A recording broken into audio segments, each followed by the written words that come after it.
New York City this morning, day 3 after the terrorist attack on America. The rescue effort back on after being suspended because of thunderstorms that rolled through here. Thousands of people are missing, and Americans are desperately trying to find their loved ones. And the New York borough of Brooklyn shedding some light on the pain the country is feeling. This is CNN's continuing coverage of America Under Attack. I'm Paula Zahn reporting from New York this morning. Thank you very much for joining us. Miles O'Brien will be joining us a little bit later on from the CNN Center in Atlanta. Here are the latest developments in America Under Attack. Searchers at the Pentagon in Arlington, Virginia have recovered both of the so-called black boxes from the jetliner that crashed into the U.S. military headquarters on Tuesday. The flight data recorder and the cockpit voice recorder were recovered overnight, and their contents will be analyzed. Members of the U.S. Coast Guard boarded a Carnival Cruise Line ship off the coast of Miami this morning and took 2 people into custody. Authorities claim the 2 have what they call a history of hijacking, but it is not clear if there is any direct connection to Tuesday's attacks. The 2 people will be questioned by FBI agents. CNN has obtained this photo showing a fireman and other people in a stairwell and one of the World Trade Center fires on Tuesday. It is believed that the photo was taken as people tried to get out of the building after the jet hit it. And this is a day of mourning, not only here in the United States, but also in Europe. Nations across the continent observed 3 minutes of silence this morning for victims of Tuesday's attacks. Let's pause for a moment.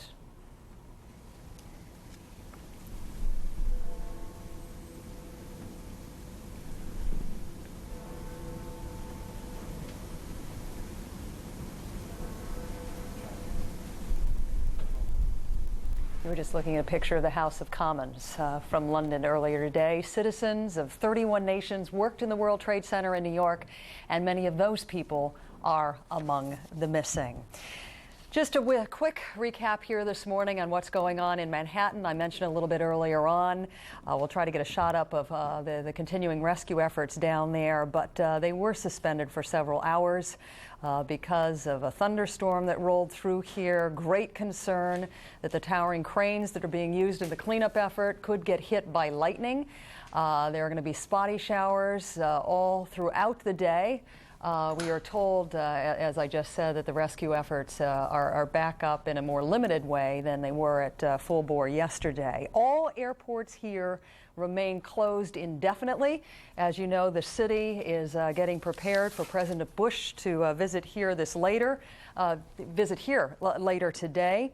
The city is confirming that some 5,000 people are reported missing or confirmed dead near the World Trade Center. Right now, I wanted to check in with Deborah Fabric, who joins us from the Manhattan Armory. This is the place where I think most of New York has witnessed some of the harshest heartbreak. Deborah, what's going on there right now? Well, Paula, right now, very rainy morning here in the city. Not too many people showing up yet, but this is the Armory. This is where mothers and fathers, sons and daughters, husbands and wives have been coming in. They are filling out missing persons reports, about an 8-page questionnaire, all filled with details of their loved ones that are now missing. As you approach the Armory, just to give you a sense of what it is like, the entire area is basically plastered with these kinds of photos all over the place, snapshots of the people who are missing. This man here, John Scharf, he is 29 years old, 6'3". It lists identifying tattoos, an eagle with an American flag. Over here, Brooke Jackman. She was last heard from 9/11/01. She was on the 104th floor of Cantor Fitzgerald. A little saying here, it says, worried, sick. These are all of the details of people who simply have not been heard from since this blast took place. Now, yesterday, this area was packed with hundreds of people. They came here to get whatever information they possibly could on the folks that are missing. There are 2 lists that are located here at the Armory. One has names of people at local area hospitals. The people who are showing up here have been going hospital by hospital by hospital, trying to get information, hoping that perhaps their loved ones may simply be unconscious, not in a state to have filed reports as to where they are. There's also a second list. That list has the names of the dead. I want to speak to this man over here. His name is Janie Khan. Kaaba. His brother, Mohammed Jawara, was a security guard at the World Trade Center at Windows on the World. He showed up for an 8 o'clock shift. He has been frantically calling the cell phone, his pager, and has heard no information yet. You have come to the armory this morning. What kind of information do you hope to get here? I just want to know where he is, and if he is alive, we want to know that because we have no any information about him since last Monday. Have you heard anything from Windows on the World, from the personnel there? Yeah, they gave us some information on 800 numbers, but we keep calling that number. The number is busy, no one is answering us, so we couldn't get through to it. Okay, and yesterday you told me that there were so many people that you got discouraged. That's why you're here already. Well, you were here since what time in the morning? I'm here since 6 o'clock in the morning. I'm trying to get it earlier because yesterday I couldn't get through to do anything about it. All right, thank you very much. We appreciate your joining us this morning. And just, Paula, to show you a little more of what's going on here. Again, all of these pictures, just life, a happier time before this all happened. And, you know, some are duplicates. Here we have a wedding photo, a young man, Craig Staub. Here you have a father with his children, and it says, "Hurry home, Daddy." Also, please keep the faith. And, you know, you wonder in all these pictures, which of them might still be alive, which may be buried in the rubble. There is a sign here that really sums it up. It says, "Anything is possible when you believe." Paula? And Deborah, I know that many of the rescue workers and paramedics you have talked to have said the same thing when I've talked with them, which is basically they're not giving up hope. They have the reason to believe there may be some people still trapped inside the wreckage, and that's why those rescue efforts continue in earnest this morning. Thanks so much. Joining us right now is Jill Gartenberg, who is among the many thousands of Americans who still aren't clear on what has happened to loved ones. Welcome, Jill. Thank you very much for joining us. Thank you. You're missing your husband. Tell us Right. a little bit about what happened on Tuesday. Went to go to work, said goodbye to my daughter and myself, probably for the last time. Called my office. I got to my office probably 2 minutes after he left his first message on my machine saying there was a fire in his building on his floor. He didn't know if he was going to make it. I then spoke to him numerous times, I don't know, 3, 4, 5 times, up until about 10 a.m. What was he telling you during those phone calls? Mostly that he loves me and he loves my daughter, who's 2.5. And that he's there with one other woman in his office, Patricia, and it was just the two of them who were there, and that they were stuck on the 86th floor because there was debris and smoke and fire outside of their offices, so they couldn't go anywhere. They couldn't get to a stairwell. But after the last phone call he made to you, he also made other phone calls. He Who made did he numerous talk phone to calls. after that? Friends and his mom and his sister. He called friends. He has friends all over the country. He called, I mean, when I went to call his friends later on in the afternoon, most of them had spoken to him. He was obviously very busy on the phone. He was on his cell phone and on the phones in the offices which were working. He was on the phone a lot with, his company was Julian Studley, and he was on the phone with the Midtown office a lot, and they were providing a lot of support for him and, you know, kind of giving him ideas of what to do and what one needs to do and has to do in a crisis like that. When is the last contact anybody had with him? I don't know if it was me or somebody else. It was, I think, a little before 10, and when I spoke to him, he said that it was getting a little smokier. And I said, well, just stay down, because, you know, I don't know what else to tell him. And he said he was trying to, but the phones kept ringing. And he wanted to stay by the door, because in case somebody did come to save them, you know, he wanted to stay by the door. So I don't know if I was the last one he spoke to. But in your last phone call, he still seemed hopeful? He was, could the get out whole of there. time, he was very calm. I mean, he's just this kind of person who, in any crisis situation, obviously, what's worse than this, he was very calm. I mean, he really was very calm. Do you have reason to believe he ever got off that floor? No, I don't, because I didn't speak to him that much more. I mean, I think his One World Trade collapsed around 10:30, and I don't remember exactly the timing, what time I spoke to him, but there's no way. I mean, he spoke to 911, and he spoke to his office, you know, his other offices, and everybody told him to stay put. There was no place for him to go. He couldn't get to a stairwell because of the smoke and the fire and the debris. He couldn't get anywhere else. So when somebody tells you what to do, you do it in that kind of situation, and then it collapsed. Jill, I know this will be tough for you to listen to, but we have heard of so many phone calls that were made from victims to family members, and we do have some audio of one of those phone calls that we'd like to listen into right now. Messages. Tuesday, 8:48 a.m. Jill, there's a fire on my floor. I love you, Jill. I love you. I don't know if I'm going to be okay here. I love you so much. I guess I find it so hard to believe that anyone even had the presence of mind to make phone calls like that at a time when they knew. Right, things that were was very, my very husband. bad. That was my husband calling me. That was actually the very first message he left for me when he didn't know. Of course, I don't think he ever knew it was terrorism. You know, he said he called me back subsequently and told me a plane had crashed into the building, which isn't so crazy in the World Trade Center. You know, I suppose I didn't think terrorism at all, and. Subsequent phone calls, he was very calm. That was the initial phone call, and then, you know, following that, he sounded so calm, and he said, you know, we're going to be okay here. Called ABC News, and he spoke with them on the phone. And, you know, you can hear, I didn't hear his voice, but a lot of people called in and said that they heard it, and that he was saying that he was going to be okay and tell loved ones that they were going to be okay and they were safe on the 86th floor. You have some pictures of your husband you Yes. brought along that you'd like to show everybody Yes. this morning. These are pictures taken during obviously much happier times. If you would just hold them up, or actually I'll help you hold them up Okay. right here. Tell us a little bit about your daughter and her understanding or lack of understanding of anything going on right now. My daughter's, Nicole, is 2.5 years old, and she, you know, was full of life just like him. You know, he enjoyed life. He enjoyed every day of life. And he did it with her and with me and with the rest of his family and friends. That was all important to him. And, you know, she just loved seeing her daddy. And, you know, she's asked where her daddy is. And I said he's not coming home, you know. She can't understand any more than that. And I don't think she can even understand that, you know, because, a lot, you know, he's a hard worker and he works late and he leaves early in the morning. So I don't think she understands that he's really not coming home. The trauma of this is so difficult for anyone to bear, but you're also pregnant right now. Right. Are you doing okay physically? Yeah, I guess as good as can be expected. I'm 3.5 months pregnant, and I think it's important for my daughter to have, you know, a sibling and family, since she probably is not going to have her daddy. I know you told me earlier on this morning how gratified you've been by the outpouring of support that you've gotten from people in the city.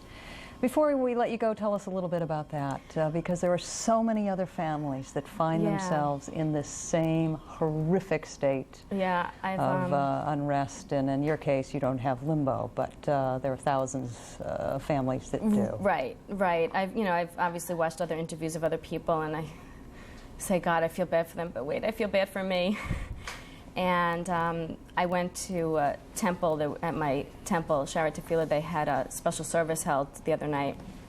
And they had, the rabbi asked people to go around and say who they had on their minds, who was missing. And I stood up and had my daughter in my arms and said, my husband and her daddy, Jim Gartenberg. And, you know, everybody, you know, just felt for me. And after that, people came up to me and said, I don't know you, but I want to give you a hug. And it was just, the support was overwhelming. And family and friends, I mean, people I haven't heard from in so many years, you know, just hear about it, you know, just to feel for me. Well, we are so sorry, and our collective hearts go out to you and your family as you work your way through this. And Jill, right now on the screen, what I wanted to put up for our audience is a website address for folks who are missing family members, who, as you may know, there are thousands of people in the hospitals, area hospitals around here, many of whom have not been identified, who are fully expected someday to get out of the hospital. So if you have a picture of a loved one that the city has not been able to make any sort of contact with, please download a picture to this address, and CNN will do what it can to assist you in this process. That address, missing@cnn.com. Again, Jill, thank you for joining us. So right now, Miles O'Brien is going to join us from Atlanta. Miles, I wanted to share with you a scene that seems to be repeated throughout the city. One of our producers last night was walking through the Grand Central Terminal to catch a train, and all of a sudden he saw that thousands of his colleagues and fellow New Yorkers started to clap, and he looked around him, and as he turned over his right shoulder, he noticed that there were 10 firefighters who had walked into the terminal, and I guess the applause grew louder and louder as people realized they were there, and at one point one of the firefighters doffed his helmet to the crowd as they exited the terminal to the echoing applause. And you know, Jill's story, unfortunately, is being repeated throughout this city, but the one thing that has hit a completely raw nerve here is the loss of at least more than 300 firefighters, and we are told now maybe as many as 100 police officers. And the city is doing what it can to honor those that continue to assist in this horrible, horrible effort. Indeed, Paula. Speaking of that, there are more than 1,000 people at Ground Zero attempting rescue and salvage efforts, continuing with some hope that perhaps some survivors might be found beneath the rubble.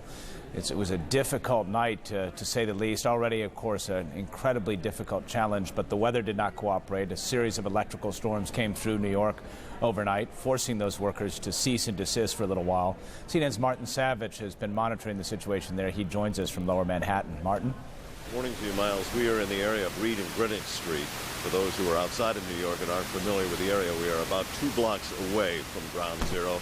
It would be in the background here, just down this street here. The important thing at the moment is the volunteers. This is basically shift change that is taking place. The night shift coming off, the day shift beginning to go in. 2 workers who have been working through the night, working through this bad weather that they've been having, are Helen Nolan and Lou Ferraro, and they join us this morning. Good morning to both of you. What has been going on overnight, Helen? Not very much with the weather. They've been using the heavy equipment, and the firemen couldn't go in really and sift through the rubble, but they're trying to do their best to get, you know, to the towers to see where the people, maybe survivors or remains, but not very much last night because of the weather. So, Lou, has there been any sign, anything you know of regarding survivors? Actually, they kept us back as the ironworkers were working because they were working with the heavy equipment.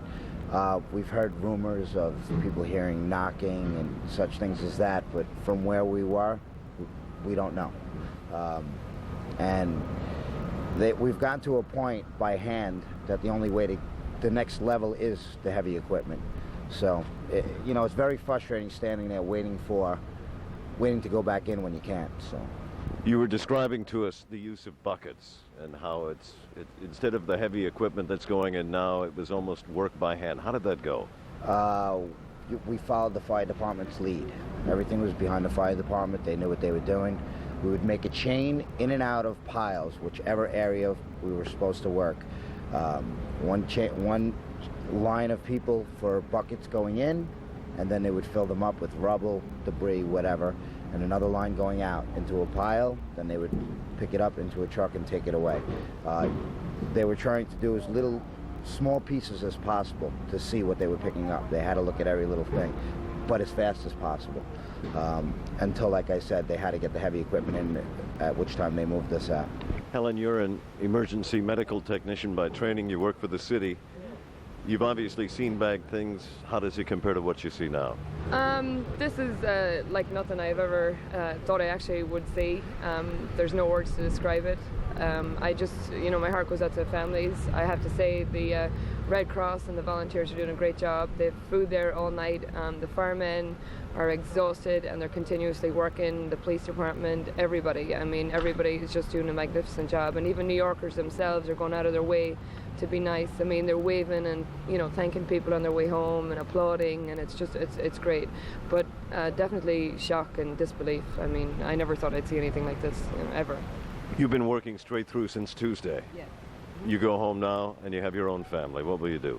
I'll hug my son when I go in the door, and to be honest, I don't really know. It's just, it's very difficult to readjust to your own family life, you know. I mean, after seeing the carnage down here, it's just, it's very difficult to do. So, call my family in Ireland more than anything, but so.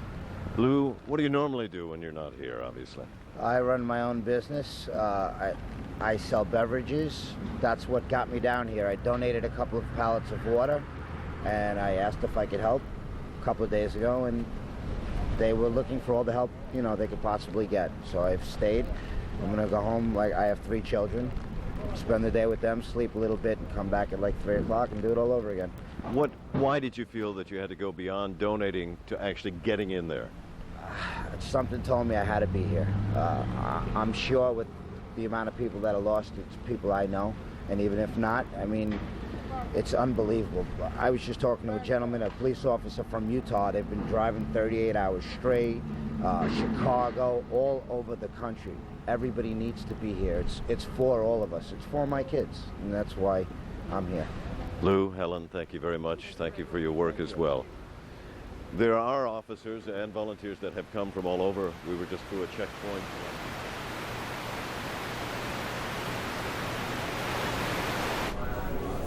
All right, that was CNN's Martin Savage in Lower Manhattan. We apologize for the problems with audio and the technical issues there, but we have inclement weather, which is bedeviling the technology this morning.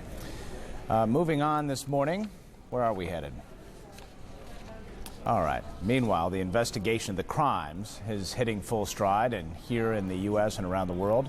Our national correspondent, Eileen O'Connor, joining us from Washington with the latest on that aspect of this story. Eileen. Well, Miles, it is very important that the investigators try to find out who the people who were involved in that, because they do believe that they perhaps have not caught all of the people, or that all of the people involved were not, of course, killed as the hijackers, and there could be still other people out there with other plans. And what we know is at least 8 people were arrested and detained for questioning at 2 New York airports yesterday. 4 of those people had tried to board a flight on Tuesday and were confronted and quickly left because of a watch list that's been distributed to airport personnel. Now, these same people were picked up when they came again yesterday. They had open tickets. One of the total group picked up had false identification as a pilot. And the investigation, as you said, is in full swing all across the country, with federal authorities searching homes and hotels where they believe the people involved in the plot may have stayed over the last week. That includes areas in Virginia, also in Maine, and as well as Newark and in Florida. One person that is being seen increasingly as a linchpin in all of this, where a lot of connections are going through, is Mohammed Atta. He was listed on American Flight 11, according to federal law enforcement sources. That was a flight from New York to Los Angeles. And that was the one that went into the first World Trade Center tower. He and another associate, Marwan al-Shari, attended 2 different flight schools in Florida. A third man, possibly a cousin of al-Shari, named Walid al-Shari, was listed as well on Flight 11, according to official documents from New York. Now, this is the first plane that flew into the World Trade Center, as I've said. Now, that cousin also attended a flight school, a different flight school in Florida. Federal law enforcement sources say that they traced their track all the way back to Hamburg. Yesterday, we had several arrests in Hamburg. German authorities say that they know that Mohammed Atta used to live in Hamburg with Marwan al-Shari and a third individual, and that they were associated with a terror group. One of the people arrested in Hamburg yesterday was an airport worker. German authorities say they are still looking for others that may have been associated with this group. And again, police are on the lookout. Law enforcement authorities, airport workers have been given a list of names to watch out for. Miles? I mean, first of all, do investigators have the sense that there were perhaps some thwarted efforts on Tuesday to perhaps hijack other planes and engage in attacks on other targets? Absolutely, they do. And as you know, some precautions have been made. Defense Secretary Rumsfeld says that they have fighter planes on alert to go into the sky if they do detect any kind of unusual movement of any planes that subsequently do take off. Those New York airports, were open just very briefly, and once these people were detained, they closed down very quickly. National, as well, in Washington, still remains closed. and we're starting to hear some reports of incidents perhaps in other airports across the country.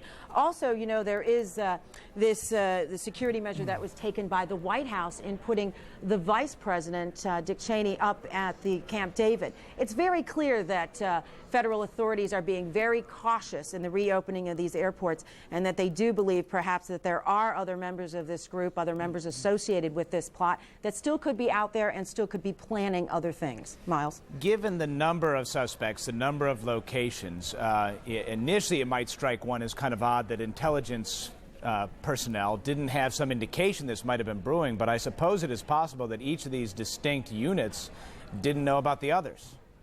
Absolutely, and federal law enforcement sources tell me that they are increasingly working under the assumption that many of these groups did not know each other, that there was some signals that, some overt signals that would happen on the aircraft. You know, one of the things, Miles, that's so important about getting those flight data recorders isn't just about what happened on the plane. It's also what the hijackers might have said about other plans. As you know, we heard that was reported an air traffic control conversation on that flight that crashed in Pennsylvania. The microphone was left open.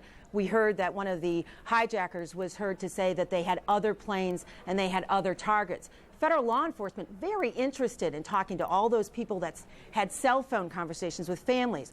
Also looking at these flight data recorders. They want to know, did the hijackers talk about any other targets, about any other groups, any other airports that those groups might have been working out of? Miles? All right, CNN's Eileen O'Connor reporting to Washington from us. Those cockpit voice recorders will, of course, be key as they sift through the rubble trying to find that information. What will be interesting to see is if these hijackers, who admittedly, apparently, were very sophisticated, were able to disable those cockpit voice recorders. That information will be crucial. Hopefully there'll be something on those tapes. Now, the White House and Congress have cut a deal to provide $40 billion in emergency aid to help New York and Virginia recover from Tuesday's attacks. On Capitol Hill this morning, CNN's Kate Snow with more on that. Kate?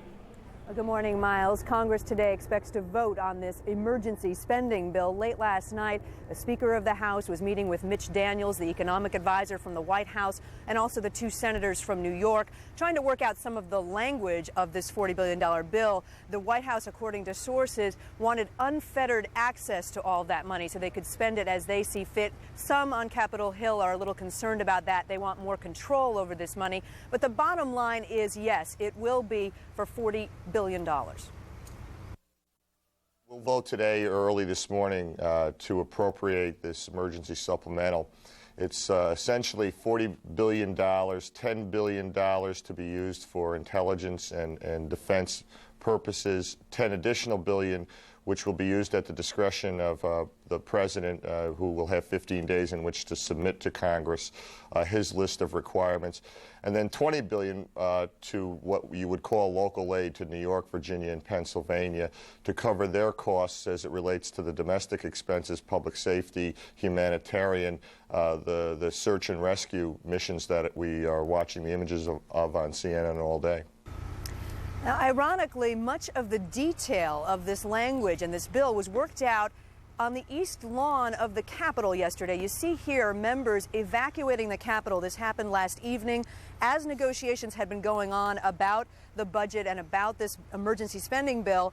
The Capitol evacuated for about 15 minutes. There was a suspicious package that had been found on the Senate side of the building. It was a false alarm. After the evacuation, the members were allowed to go back inside, and they just had a chance, though, to talk while they were outside here on the lawn. And at that point, we're told that they were talking about these figures. They were talking about the $40 billion.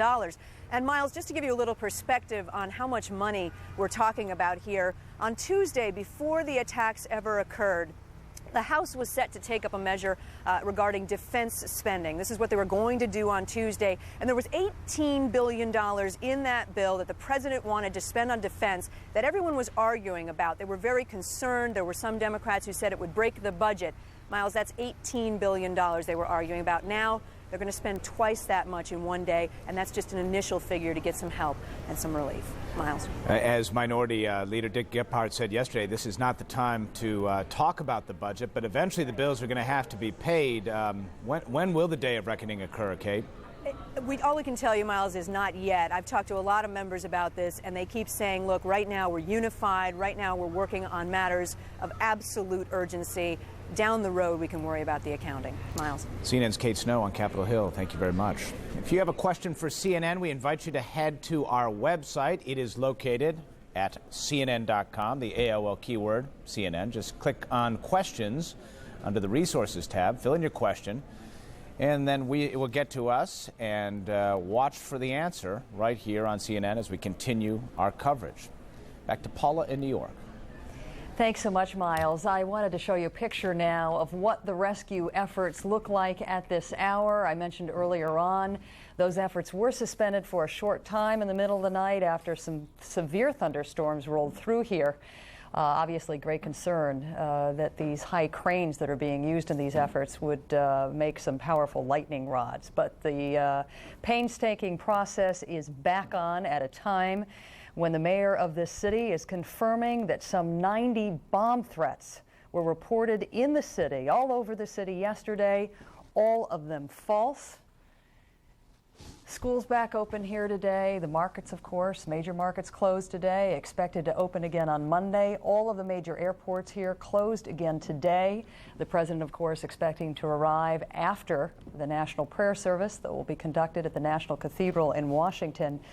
I wanted to show you some pictures now of how Europeans are observing what the president has called for today, a day of prayer and remembrance.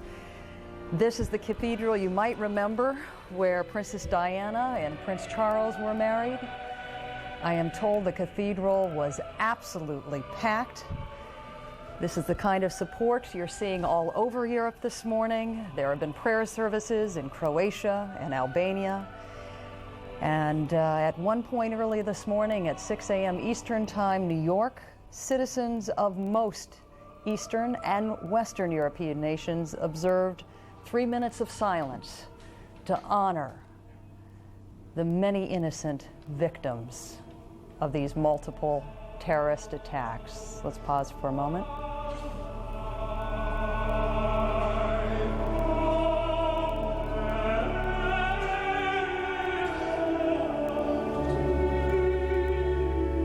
This will be a scene repeated throughout the world today. At noon here in the United States, you can expect to hear a pealing of church bells from coast to coast. The president has asked Americans to leave their jobs at noon to try to get to their places of worship, whether it's a mosque, a synagogue, a church, to show support for the many thousands of people missing and those that we know are dead.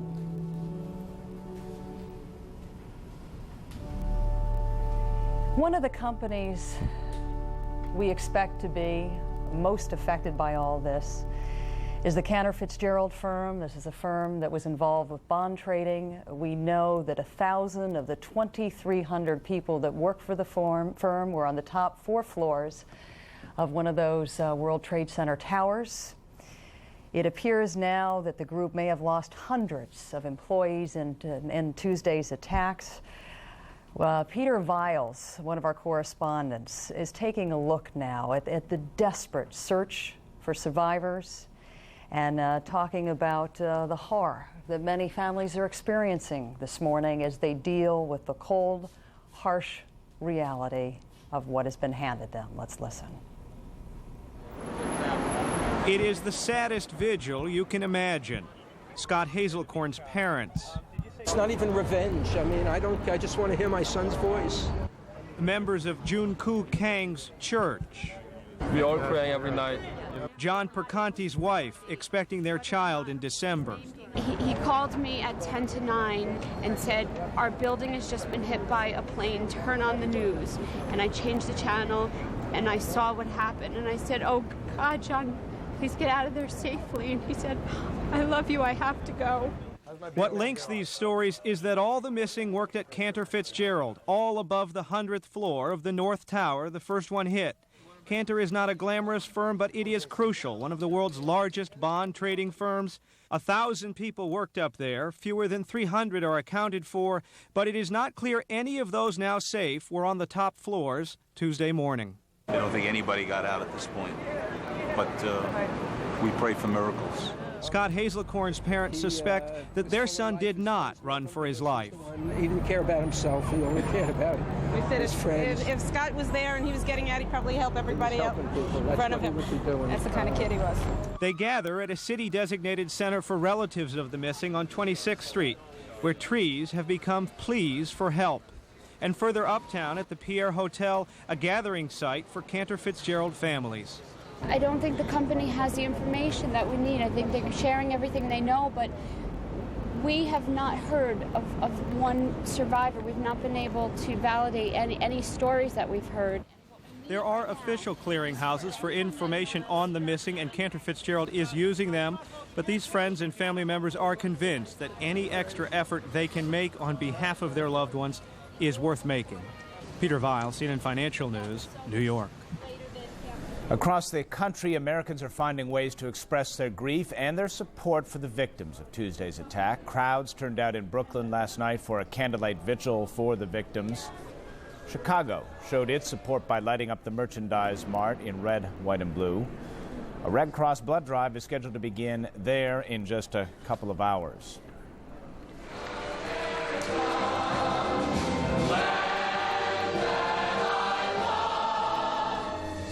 The cast of the hit Broadway musical The Producers made a curtain call to the tune of God Bless America last night. The performance was dedicated to those who died in the attack and their loved ones. Theaters on Broadway dimmed their marquees in honor of the victims. As we bring you images from across America this morning on how we are all coping with this tragedy, we'd like to stop now and show you those at the heart of the rescue operation. It reminds us that we are all affected.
Just a reminder that, of course, we will be covering that prayer service at the National Cathedral live. The president will be there. After that is over, he will come here to New York, where he will meet with a number of paramedics and other rescue workers who are working around the clock in hopes of finding people who are still trapped alive in the wreckage of what is left of the World Trade Centers.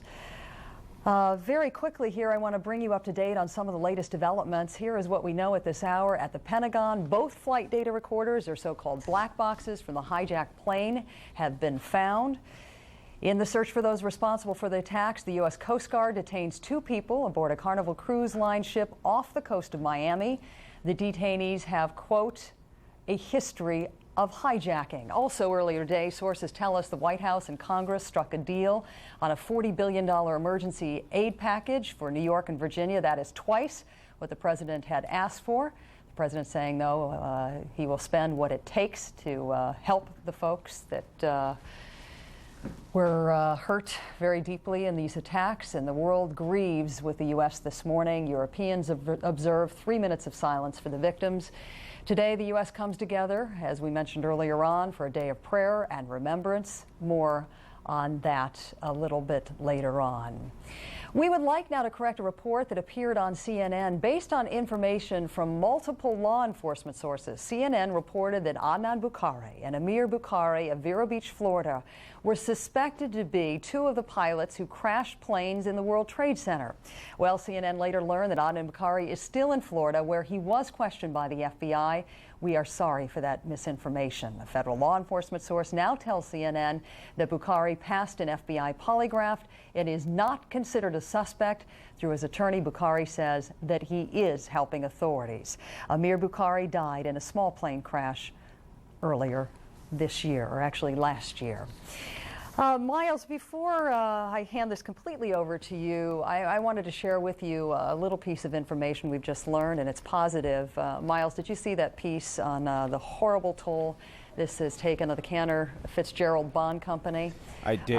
Yeah, we have just learned that Morgan Stanley had the largest number of employees, we think, employed in that building, and at this hour, fewer than 50 are missing. And one of the more poignant twists of this story, the CEO of Cantor Fitzgerald, Howard Lutnick, he was the man who was expected to find out that several hundred of his workers are missing, actually survived these attacks. He was walking into the door of the building as the jet hit the second tower, arriving late for work because he had taken his son to school that day. His brother is among those missing.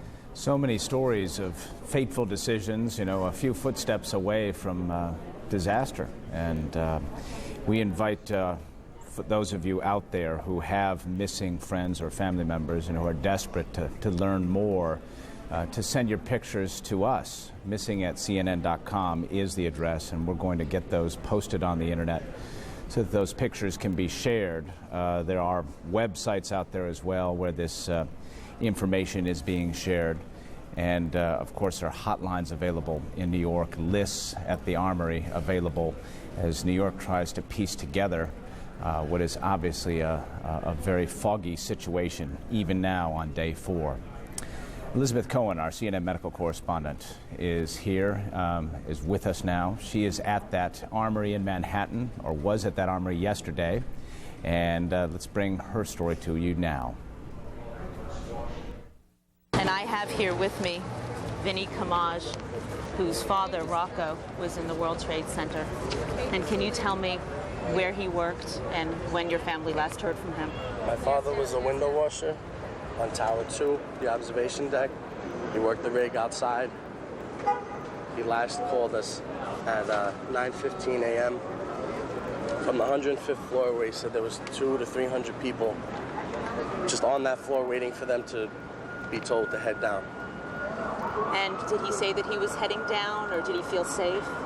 He said, don't panic, to my mom. He said, don't get upset. Tell my kids I'm going to be okay, not to worry about it. I'm in God's hands. We're all going to be okay, don't worry. And tell me why today you're distributing these flyers. This morning, my mom woke me up early telling me that his name was on one of the survivor lists on an internet web's page, and that we can get the best information from the building behind us, the armory. And what happened when you went into the armory here? I have a case number. I looked it up to see if my dad was in any of these hospitals, and no luck yet. What's in your head now about what you think happened? I don't know. I know that my father, he wouldn't have just left everyone behind. He would have looked for his workers. He would have helped people out. He did it on the 90th when they bombed it in '93. He helped a pregnant woman down the stairs. So he was in the building in '93? Yes, he was. He's been working there since 1973. Was he scared to go back and work in that building after the '93 bombing? My father went back the next day. They asked him, because they needed to inspect the outside of the building, and my father knew how to operate the rig, so he brought down all the workers to inspect the building. If you think your father might be out there somewhere, what would you want to say to him? I want to tell him that we all miss him. His little nephew, Luke, misses him, and that we're strong. We got hope. Thank you. Thank you. Aaron. All right, that was CNN's Elizabeth Cohen, an excerpt of an interview she did live yesterday afternoon during our continuing coverage. Today is a national day of prayer and remembrance, but really it transcends the borders of the United States. Let's take a look at some live pictures from St. Paul's Cathedral in London, England, where members of the royal family, the Queen, the Prince, and the others, the Prime Minister, members of Parliament, have packed this cathedral. Margaret Thatcher there, as we see her in the center there. I've packed this cathedral for a prayer service, a remembrance, which began very poignantly with the singing of the Star-Spangled Banner. Here in the U.S., the National Cathedral, Wisconsin Avenue, Northwest Washington, D.C. Live pictures there. A noontime service is planned. The President will be in attendance, as well as members of Congress. Once again, another opportunity to share our grief. The Reverend Nathan D. Baxter is the Dean of the National Cathedral. Dean Baxter, thank you for joining us here on CNN this morning. Good morning. Good morning. I am curious. I can only imagine how difficult it would be to come up with a sermon and the proper words to say at this time. How difficult has it been, and what will you say? Well, actually, Billy Graham, who is very much America's pastor, will be the preacher for the service. I will be leading the prayers, and in the prayers we are gathered together to know that our faith can sustain us in this time of the beginning of our healing. There will be leaders, and we've invited leaders from the Jewish community as well as from the Islamic community who will be offering prayers as well, because the religious faith of America is very diverse. Our president will also be sharing in the prayers as well. So this will be a gathering in which, with the president, we will all be praying for the healing of our nation and for wisdom as we determine the right things to do for our national security. Well, Dean Baxter, you bring up that issue, and inevitably that leads to the issue of vengeance and retribution. How do you interpret the Bible? How do you interpret your faith as it relates to calls for vengeance? Well, I believe that vengeance never serves the purpose of ultimate justice or peace. Sometimes we must take actions that will root out those who have acted in evil ways, but at the same time it must be done in a reasoned, measured, and responsible way that asks, how can we do this in such a way that it will ultimately bring security and healing? So therefore, when we pray, when we are mindful of our own faith, and of course many of our national leaders are people of faith, it helps us to be balanced, and it helps us not to respond simply out of anger and out of rage. That's a tall order that you just put in there, because the enemy that the United States faces is a difficult enemy to pinpoint, and inevitably, yes, as the calls for justice are heard, innocence, it seems, will get in the way. How does religion feel about that? How do you feel about that, Dean Baxter? Well, I feel that it is always tragic when life is lost, and especially what we would consider innocent life. But that's why, again, our faith keeps reminding us that in our response, we must be measured. And how that happens, we do not always know, but simply to act out of vengeance is something that makes us the evil we deplore. So faith helps us to try to hold a balance when our hearts are hurting so much, when we're grieving so heavily. As you've been talking, I know you can't see these pictures right now. We've been showing pictures of a candlelight vigil in Washington Square in New York last night. Very dramatic images of people coming together at these times. What are your thoughts on that? Are people responding in a way that in some ways gives you reason for hope? Yes. Well, you know, there are those who say that America is evil and that's why this is happening. You know, we have a good nation, we have good people, and what we see in the face of this evil is all of the goodness that also has come forward. People standing together across religious and ethnic and racial lines, people coming together as volunteers and emergency workers, risking their own lives to help others, reaching out to their neighbors and strangers. I think that the other side of the tragedy that we are experiencing is the coming forth of the goodness in the spirit of many, many people in these United States. Of course, it's terribly unfortunate that we sometimes have to go through something like this, not that we've been through anything like this before, to see the goodness in people. I'm curious what your thoughts are as time goes on, as the initial shock wears off and people perhaps face the reality of this a little more. What will faith hold for them? I think what it holds for all of us is, first of all, we will have to feel the pain. And I don't think we fully feel the pain yet because we're still somewhat stunned. And the news of the tragic loss of life will continue to unfold in the weeks ahead. So we will have to feel the pain to heal our grief. But also, I think it is understanding that as it is for people in many other parts of the world, life will not be the same for us. But we must go on living and not allow fear to cripple us. And that's what faith does. It helps us, whatever our religious background, faith helps us to cope with fear and to live life freely even when we feel somewhat threatened. The Very Reverend Nathan D. Baxter is the Dean of the National Cathedral in Washington, D.C. Thank you very much for sharing some time with us this day, Dean Baxter, and I wish you well in your service, which CNN will bring to you live at 11:35 a.m. Eastern Time. The National Cathedral Prayer Service. The Reverend Nathan Baxter, the Dean, will be leading that service. The Reverend Billy Graham there, of course, the President, Cabinet, members of Congress. It will be a moving moment which we will share with you. Let's send it back to Paula in New York. Thanks so much, Miles. One of the things we wanted to focus in on now are some of the reports coming from all over the country of harassment against people of Middle Eastern and South Asian descent, or even those who actually just appear to be. They are increasingly becoming targets of this kind of harassment and violence by civilians.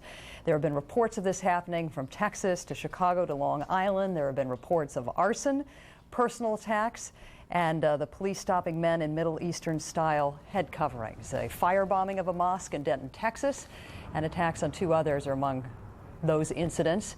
No one was hurt in the Texas attacks. Muslim-owned stores had been vandalized and their owners threatened. Joining you right now is Hussein Ibish, who is a spokesman for the Anti-Arab Discrimination Committee. Thanks for joining us this morning, sir. What else can you tell us about this wave of attacks? Well, I think the first thing I'd like to say is that Arab Americans were certainly among the victims of this horrible crime that was committed on Tuesday.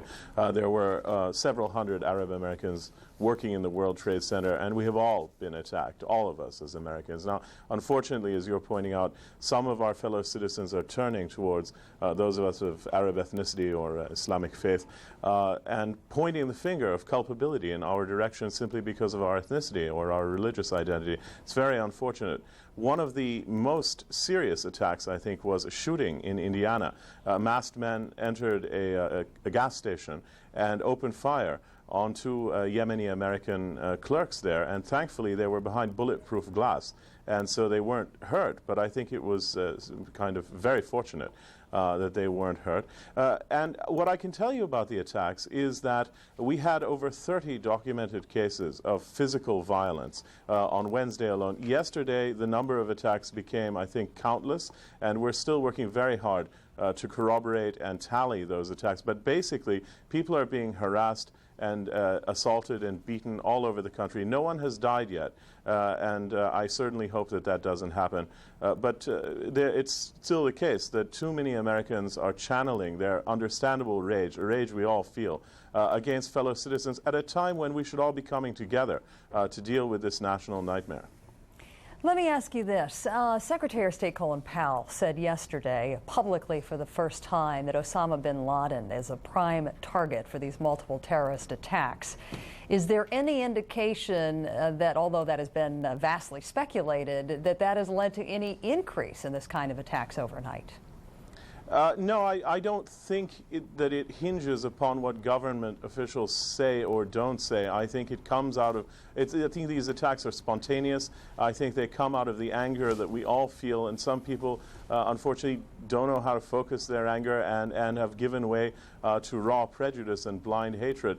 But I think that what is more significant is that many government officials and other prominent Americans have spoken out against these attacks. The Senate passed a resolution yesterday condemning attacks on Arab Americans. The President, the Secretary of State, the Mayor of New York, and the Attorney General have all spoken out against these attacks, and many other prominent Americans as well. So at the same time, we've been on the receiving end of a wave of hatred while we, like other Americans, are trying to cope with this nightmare. We've also been on the receiving end of a tremendous wave of compassion. We've received as many messages of reassurance and of compassion as we have death threats and threats of violence. So at the moment, there are sort of two competing Americas. An America which in some cases lashes out in blind hatred, but there's also the compassionate America, the tolerant America, and I think that in the end, and it's already happening, that the better angels of our nature will triumph, and that we will be able to unite as a nation. There has been a lot of talk over the last couple of days as to what extent U.S. policy in the Middle East might have played some role in this. Do you believe that is what made America more vulnerable to attack by terrorists? Well, look, first thing that has to be said is that nothing can justify an attack like this. I mean, we have been viciously attacked, and innocent people have been slaughtered on a mass scale.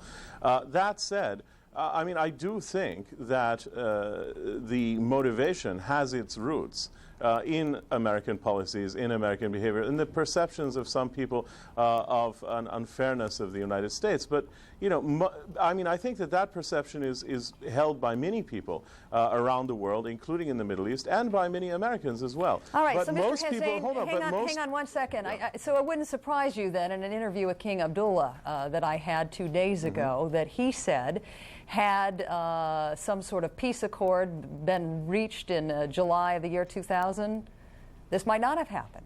Oh, I don't think so. I don't think that this is really rooted in the Israeli-Palestinian conflict. I think if it is the handiwork of Mr. bin Laden and people like him based in Afghanistan, then it's probably much more linked to the American presence in the Persian Gulf and the American military presence and the role the United States plays in the Persian Gulf region, and not very much to do with the Israeli-Palestinian issue. The point is that there's nothing that can justify these attacks. At a certain point, we probably do need to revisit our policies, but I think that we have to separate a criminal act which might be motivated by some objection to our policies, and real criticism of the policies that are legitimate. And there's a world of difference between the two, and we can't just lump it all together.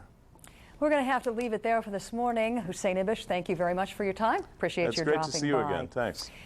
Wanted to quickly bring you up to date on what is happening in New York City at this hour. Rescue efforts underway. The rain, kind of a double-edged sword here. In some ways, it is helping to keep down the dust, but the water is making the ash and debris very slippery. The New York City sanitation crews have been making a big push to clean the Wall Street area for Monday's reopening of the stock market. There, of course, will be limited bond trading, resumed yesterday. Most of the major markets expected to open on Monday. One of the things we continue to see in New York City is the outpouring of support of New Yorkers who want to help in any way they can. Joining us right now is Michael Oku, one of our CNN correspondents, who is down at the Jacob Javits Center, where I understand many hundreds of people are lined up to do what they can to pitch in. Tell us about that, Michael. That's right, Paula. It's amazing. Day number 4 and the nightmare continues. And one of the things that makes it a little bit more to digest, if you can even use those words, is the fact that throughout the course of the last several days, you see that there are small heroes everywhere, and they're not just from New York. They're from Philadelphia, and they're from Boston, and they're from far places like Missouri. And as you mentioned, right outside here at the Jacob Javits Center, which has been turned into essentially the ground at which some of these people are deployed. They are been waiting here in the rain, as you can see, some of them waiting as early as 3:30 this morning.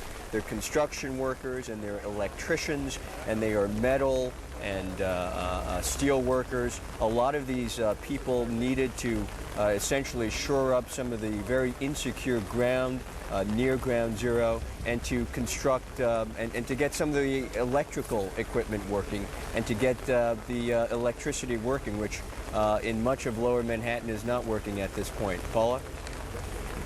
All right, Michael. What can you tell us about what you've heard from paramedics this morning and the impact this storm overnight had and what they're able to do? I haven't heard anything about, I haven't spoken directly to any paramedics, but what I can tell you is that some of the rescue workers say that the rain, while it is cooling down some of the smoke there and spreading the smoke and clearing off some of the dust, makes a lot of the equipment a lot heavier. Some of the guys that we spoke to this morning say they don't care whether it's raining, they don't care whether they're in the sunshine, they just want to help people. There's still some hope among many of the people here that there are people alive, and they're willing to work as long as it takes to find and save those lives. Paula? Michael Oku, thank you very much for that report. We'll come back to you throughout the morning for an update. Welcome to a brand new hour of our coverage. At this hour in New York City, the rescue efforts continue after being suspended last night for a short period of time. As you see, there's a cloud shrouding the city right now. Last night it was thunderstorms rumbling through here. There was a great fear that the high cranes that are being used in the cleanup effort would serve as lightning rods, so the rescue efforts were suspended. They're back underway now. The rain causing some big problems here. It obviously is helping to keep down the dust, but at the same time, as we mentioned a little earlier on, and Michael just mentioned, is making the ash and debris very slippery and very heavy for the paramedics and the rescue workers that are on the scene right now. Once again, you're looking at pictures of actually what happened in the wee hours of the morning. We should mention that the many thousands of Metro workers have been buttressed by dozens of special search and rescue teams that have been flown in from all over the country. Many of those provided through FEMA, the Federal Emergency Management Agency. And that is where it stands at this hour. Good morning, everybody. I'm Paula Zahn, joining you from New York City this morning. The city is also getting ready for a visit by President Bush later today. He is expected to arrive here after he appears at the National Prayer Service at the National Cathedral in Washington, D.C.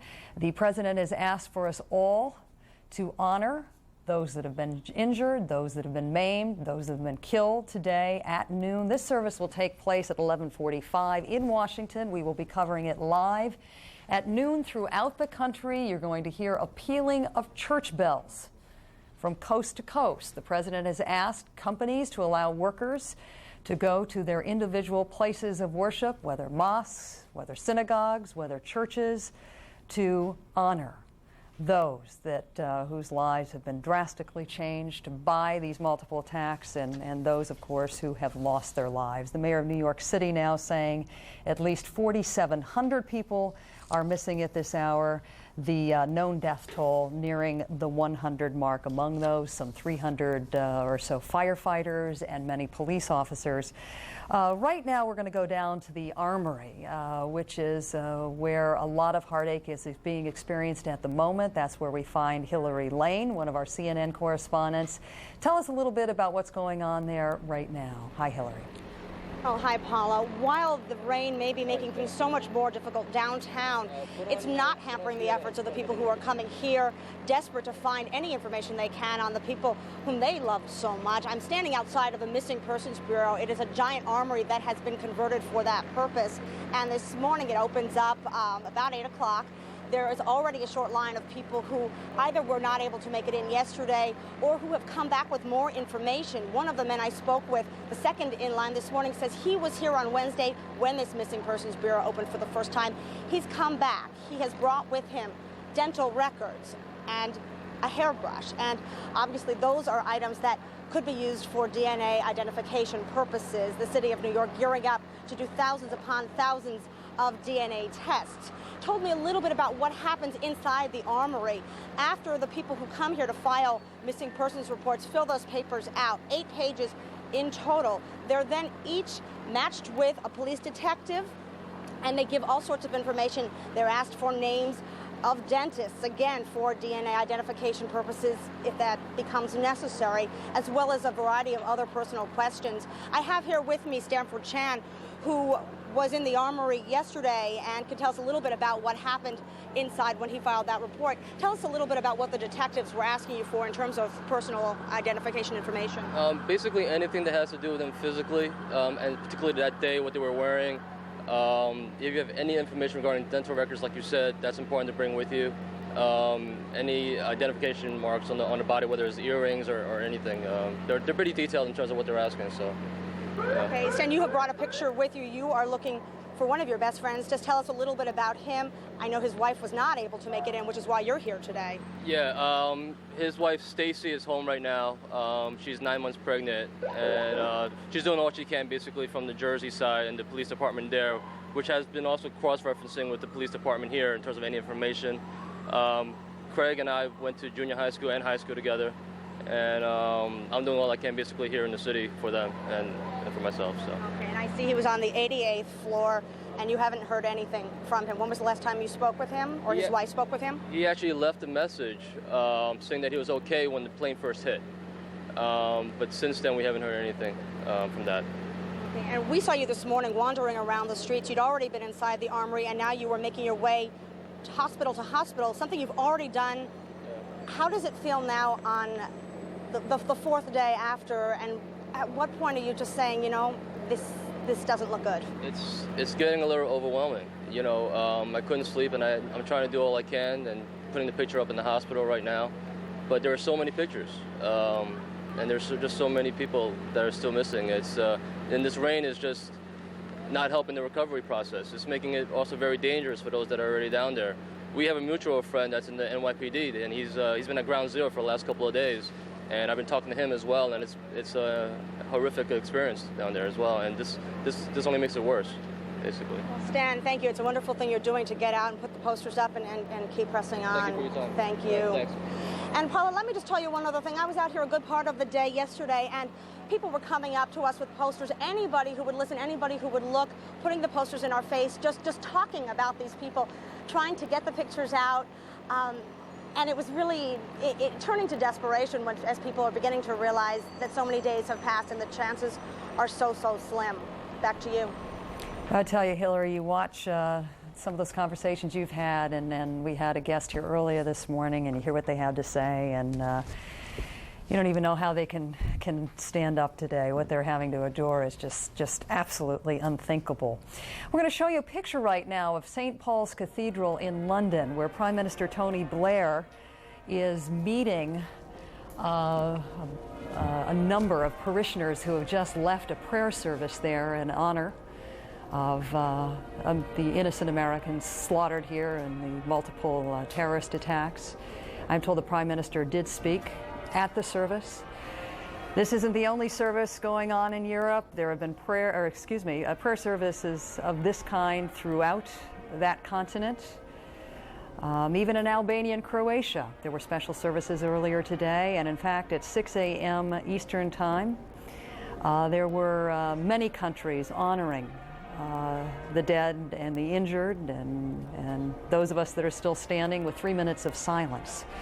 Kind of an unusual scene for the Prime Minister to be greeting Londoners in this fashion, given the heightened state of alert throughout the world right now. An American flag, from what I can tell, hanging from an adjoining building or a building nearby the cathedral. A very touching scene, the Prime Minister seemingly conversing quite openly with Londoners.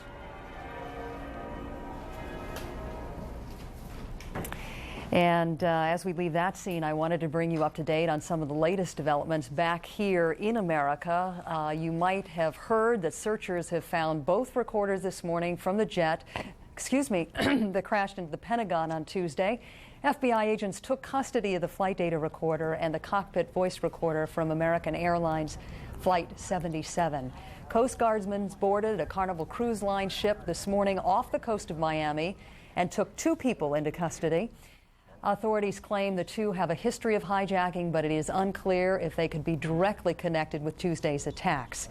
Congress and the White House have agreed on a $40 billion appropriation to help with the cleanup and recovery in New York and Arlington, Virginia. That is twice what the president had asked for. Formal votes are expected today in both houses. In New York, the search for an estimated 4,700 missing people in the ruins of the World Trade Center was interrupted overnight by heavy rain. We know at this hour that 184 sets of human remains have been recovered so far.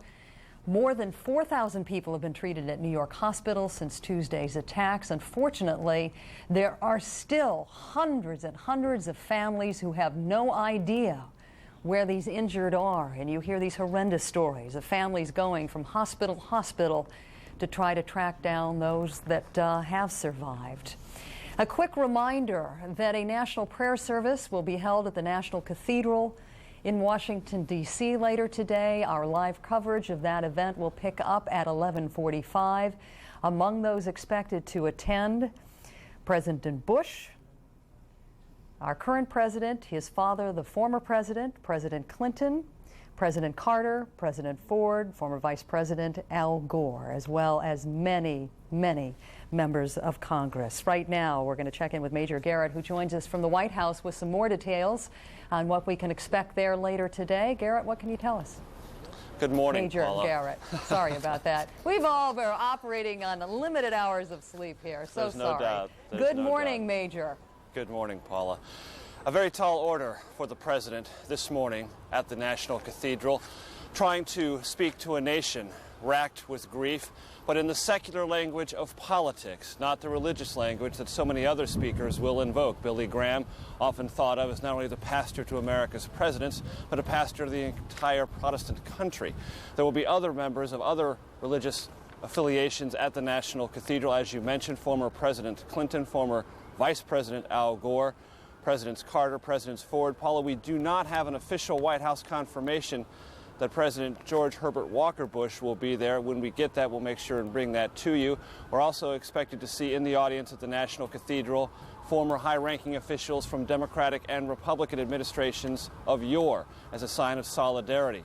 And the president will try to talk to the nation about why this happened, what we can draw from this as a country, how to look to the future, not only in a spiritual sense, but also in a secular sense of how this political environment can be improved, how the political unity now so prevalent here in Washington and across the country can manifest itself and be used against those who have perpetrated terror against the United States. All of those things on the president's agenda in his remarks at the National Cathedral.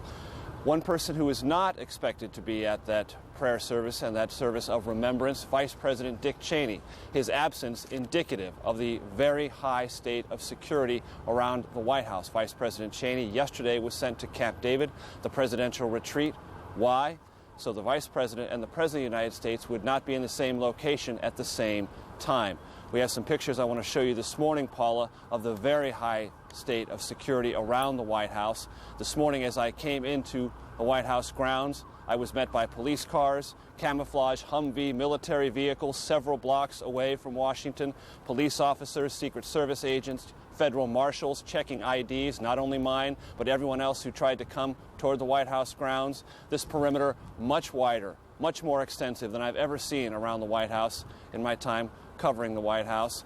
Clearly an indication that the Secret Service believes that this White House compound, the people who work in it, the media, the president, and the extensive White House staff family need extra protection, and many, many more precautions are being taken to afford them exactly that kind of protection. After the National Day of Remembrance and Prayer at the National Cathedral, President Bush will then fly to New York City to get a first-hand look at the damage, the extensive, horrific damage in Lower Manhattan. He will talk with the governor of New York, George Pataki, a Republican, and the mayor, Mayor Giuliani. He will also get a chance to extend his hand of thanks and gratitude and provide some spiritual sustenance to the firefighters, the police officers, the volunteers, the scores of New Yorkers who are assisting in the recovery efforts at that blighted area in Lower Manhattan. Paula? Major, I saw the same thing here in New York late yesterday afternoon. I have never seen the police presence we've seen in the city. You probably remember there were some 90 bomb threats yesterday, all of them false, thank God. But I talked to a number of police officers that said the same thing. I mean, they have formed a perimeter area around Central Park, and no one is even confirming where the president will land his helicopter, I guess for very good reason. I wanted to move on to something else, Major, to get your reaction to. Secretary of State Colin Powell yesterday said publicly for the first time that Osama bin Laden is a prime suspect in these multiple attacks. What are you hearing from the White House? Are you hearing any other administration officials saying that? Well, administration officials told CNN yesterday that not only Osama bin Laden, but other organizations may in fact be involved. The question naturally arises, why would Secretary of State Powell in public point the finger so directly at the Osama bin Laden organization? Well, one explanation that we're hearing here at the White House is, as the United States chief diplomat, Secretary of State Powell is, along with President Bush, working strenuously to marshal an international coalition against those the White House and the administration and the government of the United States believe perpetrated these acts of terror. And as the lead diplomatic spokesman for the United States, it was left to him to begin this process of signaling to those who may have not made up their mind quite yet about whether or not they're going to join the United States in this very aggressive effort that the president has promised to root out and find the perpetrators of this terrorism and win, as he said yesterday, for the world, the first war of the 21st century. So it's thought here at the White House inappropriate that the Secretary of State, as the lead diplomat, begin to send that signal around the world, because he, of course, will be having many conversations with leaders of nations that the president will no doubt want to join this coalition once it is fully formed, to wield the power he believes necessary to go after this terrorist cell.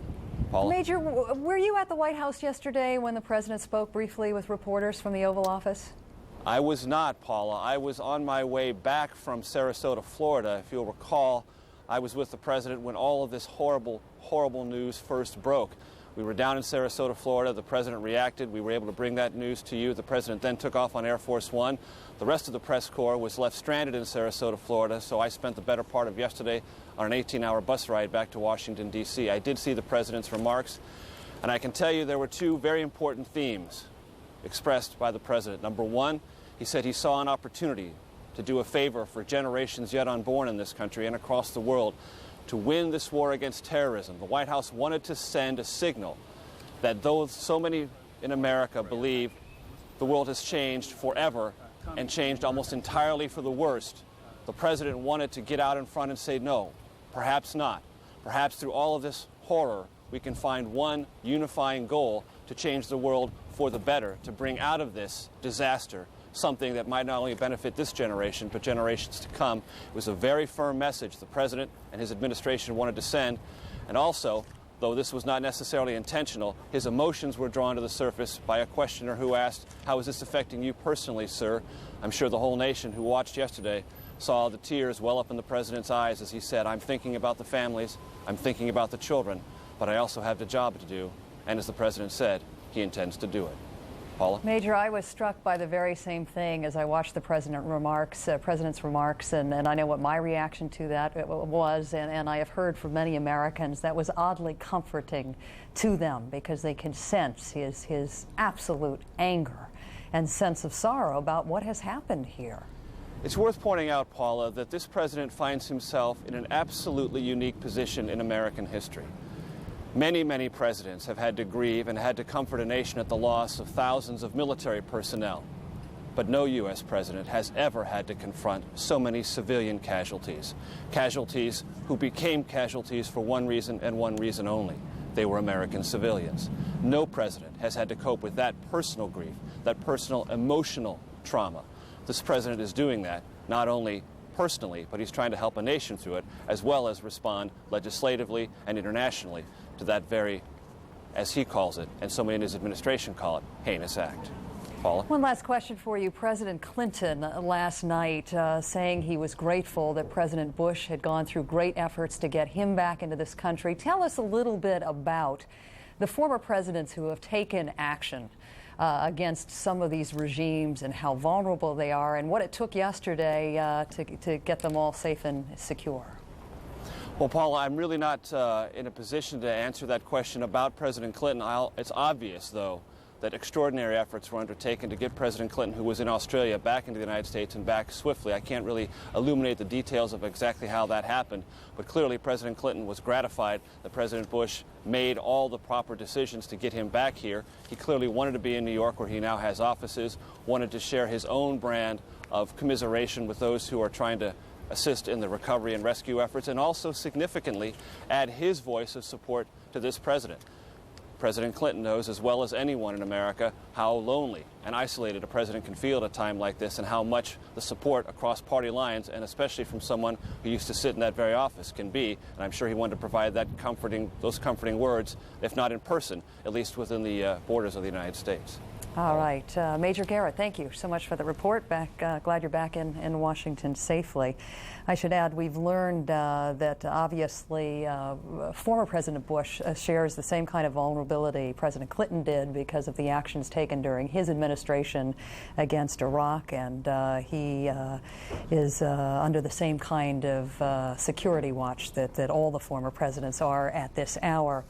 Quick reminder that 11:45, that national prayer service at the National Cathedral will get underway, where Major just mentioned a number of former presidents will be in attendance, as well as many, many members of Congress. This kind of scene will be mirrored across the country at noon. If you are outside, you will probably hear church bells in your community pealing. The president has asked for Americans, if they're employers, and I'm sure most employers will allow for this to happen, that Americans go to their normal places of worship, that they say prayers for the rescue workers who are doing the Lord's work right now, hoping that they will be able to find people alive in the rubble. In addition to that, obviously, prayers for the many, many thousands of Americans' lives who have been so dramatically changed. Right now, we're going to head back to Washington, where Eileen O'Connor is standing by with the very latest on the very broad investigation going on. What can you tell us, Eileen? I know you've been working the phones, and you seem to have something new just about every 10 minutes. What's going on? Well, we do know that some of the people that were detained in New York last night have actually been released. They've been cleared. They've been released from questioning. Also, we do know that the Coast Guard has greeted a Carnival Cruise Line ship in Miami at 5 a.m. They detained 2 people on board with alleged hijacking history in the past. A lot of people being questioned, a lot of precautions being taken, but some of these people being cleared. Now, the investigation into who perpetrated this act and their associates is critical. The arrests in New York last night, 1 man arrested now. We know the others were released. 1 man arrested, still detained because he was arrested by local authorities, we're being told by the Department of Justice. What we know is that at least 8 people were detained last night for questioning at 2 New York airports Sources say that 4 of those people had been at the airport, seen at the airport trying to board a flight on Tuesday. They were confronted, and sources say they had left. Now, because of a watch list that's been distributed to airport personnel, these same people were picked up again when they came again. Now, one of the total group picked up, according to sources, had false identification as a pilot. Again, most of this group has been released from questioning. One of the people seen as a linchpin in all of this investigation as to who may have perpetrated this is Mohammed Atta. Now, he was listed on Flight 11 according to federal law enforcement sources. He and another associate, Marwan al-Shari, attended 2 different flight schools in Florida. A third man, possibly a cousin of al-Shari, named Walid al-Shari, was listed as well on Flight 11 from New York, according to official documents. That's the first plane that flew into the World Trade Center. That cousin attended a different flight school in Florida. Now, by tracing Atta's past, that led German authorities in Hamburg to arrest an airport worker and bring in another woman for questioning. They searched apartments where Atta al-Shari and the other man, Marwan al-Shari, lived for a time before coming to the United States. It's also, as I said, helped authorities generate that watch list, which they are using, precautionary measure, bringing in some people for questioning. Some of those people we know, though, are being cleared and released. Paula? Eileen, this may be a tough one to sort of determine, but given now that Secretary of State Colin Powell has said on the record, has said publicly for the first time that Osama bin Laden is the prime suspect, how has that either changed the investigation or reinforced it? Well, it has reinforced it, and also it has reinforced it because they know that he has a very wide network and also a very sophisticated network. And another thing is that with Osama bin Laden, some of these networks can be very loosely arranged, which can make them more difficult to detect. Though it has also led them to some leads. They're looking, obviously, for known associates of Osama bin Laden, and they're matching that against associates of, say, Mohammed Atta, and trying to put those pieces of the puzzle together. Paula? All right, Eileen, we'll be checking in with you throughout the morning. Thanks for that latest information. Right now, we're going to show you a picture of what's going on at the Pentagon at this hour. I believe this is a live picture. Yes, it is. You're looking at what is left of the small portion of the Pentagon that was hit.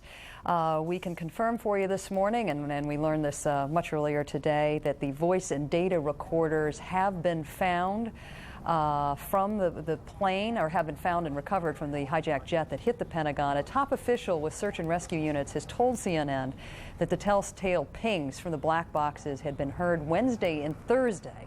But Arlington County, Virginia spokesman Dick Bridges said we were not getting a strong enough signal from the black box yesterday. The boxes, we are told, are damaged but intact, and they were first turned over to the FBI, which in turn gave them to the National Transportation Safety Board. It is not clear when we will have any information from these boxes that will be shared with the public to give us a better idea of exactly how and when this plane went down. You might remember that Ari Fleischer of the White House confirmed 2 days ago that they now believe the intended target was not the Pentagon after all, but the White House. And this might all become more clearer as some of this information retrieved from these black boxes is shared with the public.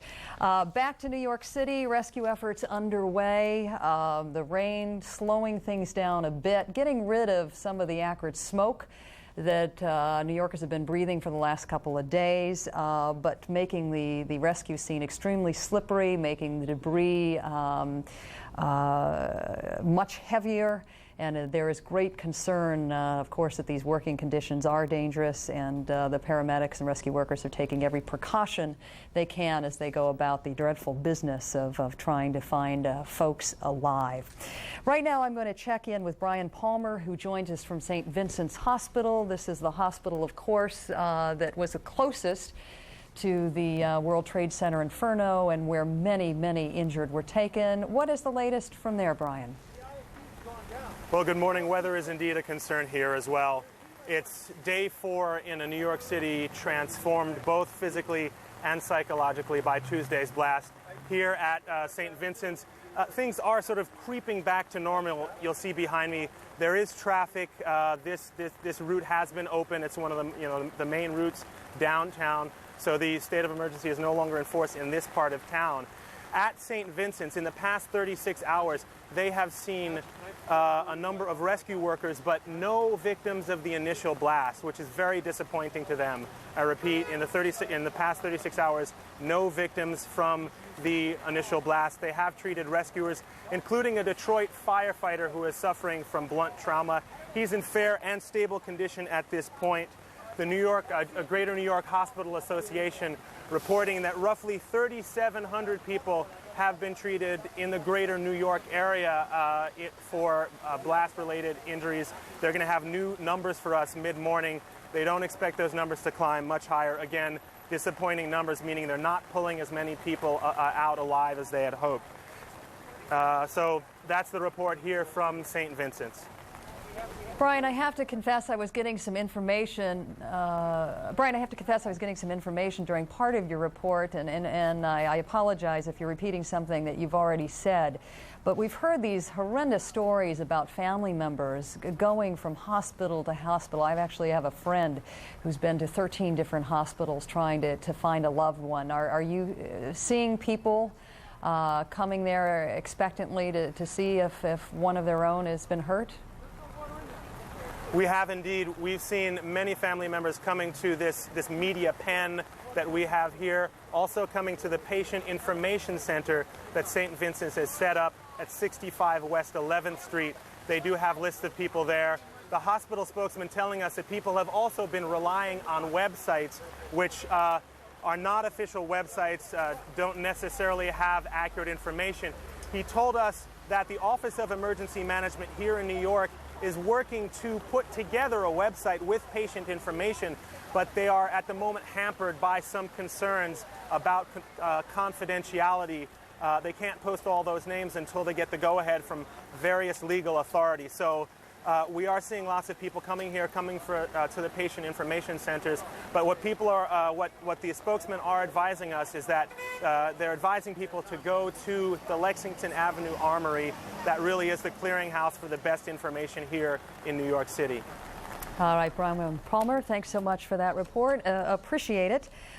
Just another reminder that the mayor of New York City, Rudy Giuliani, will be holding a news conference at 9 o'clock. We will be covering that live. We expect to hear a little bit more about not only what is going on in the rescue site at the hour, but also what might happen once the president arrives here later today. It is not clear exactly where the president is landing. I was told by a top New York police officer last night they were expecting some sort of helicopter landing.